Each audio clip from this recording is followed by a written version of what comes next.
Scottish vlogger, dismayado sa coffee shop culture sa Pilipinas dahil dito, sentro ng balitaktakan ngayon sa social media, ang matapang na pamumuna at saloobin ng AFAM vlogger na si Dale Philip matapos nitong mapansin ang mga nakagawian ng Pinoy customers sa Starbucks. Si Dale ay ang sikat na travel vlogger na kasalukuyang may mahigit 2 million subscribers sa YouTube at mahigit 6.4 million followers sa Facebook. Ayon sa kanyang trending vlog, hindi niya nagustuhan ang naobserbahan niya dahil tila ginagawa raw workspace at tambayan ang naturang coffee shop. Alam naman ng nakararami na ang Starbucks ay isa sa pinakasikat na coffee shop na siyang nagkaroon ng global recognition. Ito ay isang multinational chain at isa sa pinakamalaking coffee house companies sa buong mundo. Popular ito dahil sa kanilang patok na beverages, snacks, cozy environment, Instagrammable cafe at free wifi access sa mga customers, kaya't madalas itong dayuhin ng mga coffee lovers. Pero para sa AFAM vlogger, hindi niya ikinatuwa ang kulturang ito dahil aniya hindi raw nabibigyan ng chance ang ibang customers na gustong maupo at mag-dine-in dahil sa mga naka-laptop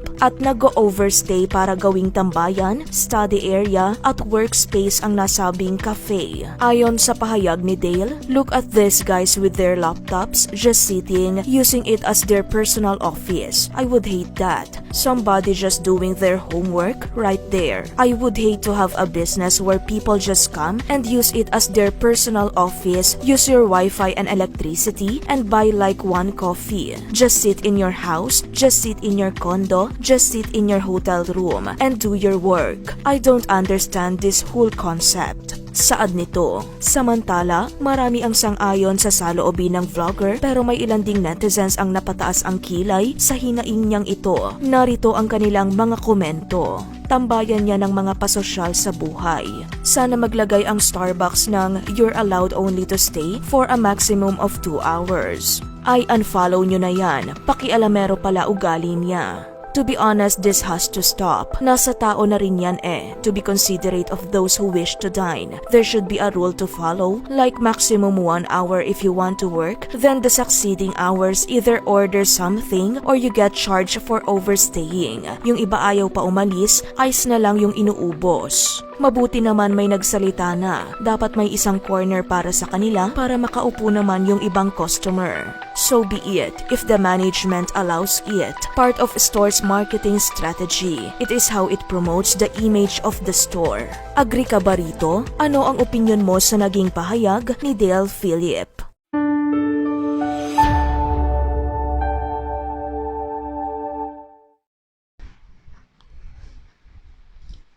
Hello guys, pagbati ng kapayapaan sa inyo. Reaction lang tayo dun sa kay kay Dale Philip na yung Scott sa vlogger.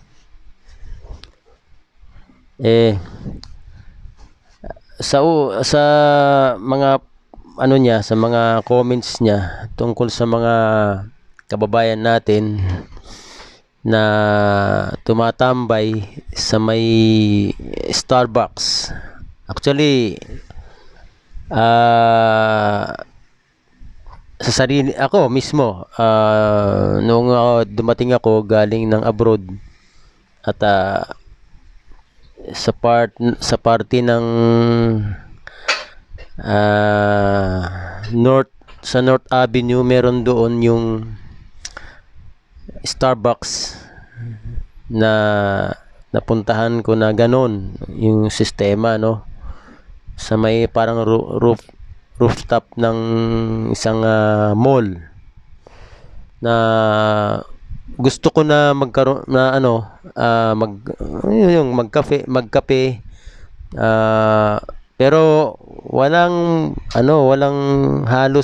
wala kang mapopwestuhan dahil sa mga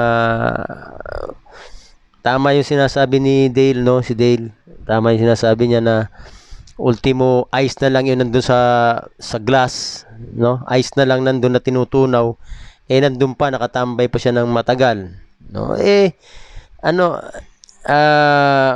kultura na ng Pilipino yon. Dapat hindi niya pinapakialaman. Unang-una, no? Hindi naman siya siguro naglabas lang siya ng saloobin niya. Pero talagang totoo naman, no? Yung iba kasi pag umupo na doon, dala-dala lahat, dala-dala yung laptop, dala-dala yung lahat ng gagawin nila. Halos nagko-consume sila ng maraming oras doon sa coffee shop na 'yon, no? Sa isang coffee shop na 'yon. Tapos since na yung iba kasi nagko-comment, no, sabi may merong naglakas ng loob para magsalita tungkol dun sa na yun, sa coffee shop na yun, o kay Dale Philip, no. Actually, dami niyang followers, no. Million yung kanyang followers. Dapat siya, yung mga nagko-comment na gano'n na unfollow, nasa sa inyo yun if unfollow nyo siya, kasi karapatan natin yun bilang mga followers o mga Pilipino, na nasa inyo yun, nasa atin yun kung i-unfollow natin siya, kasi hindi man siya taga rito, hindi siya Pilipino, no. Ayun nga, tama naman, pakialamero siya, no. Tapos yung iba pa nagsasabi na daw, yung mga nambabash, normal lang naman yun, normal nung i-bash ka, normal lang yun, no, dahil nga merong tinamaan doon, may nasaktan, at meron din naman mga natuwa, no. Dito wala tayong kinakampihan, kasi lang tayo, no, parehas lang tayo, binibigyan natin ng reaction yung kay Dale Philip na yun, no. So yun lang, guys, yun lang aking comment dun sa sinabi ni Dale Philip dun sa kanyang vlog patungkol dun sa coffee coffee shop na medyo sikat din na coffee shop na yan, no. So hanggang dito lang po, sa inyong kapayapaan, at don't forget to subscribe sa aking YouTube channel po. Marami po akong mga videos, pakiclick na rin po yung bell button doon, at pakishare na lang po. Have a nice day.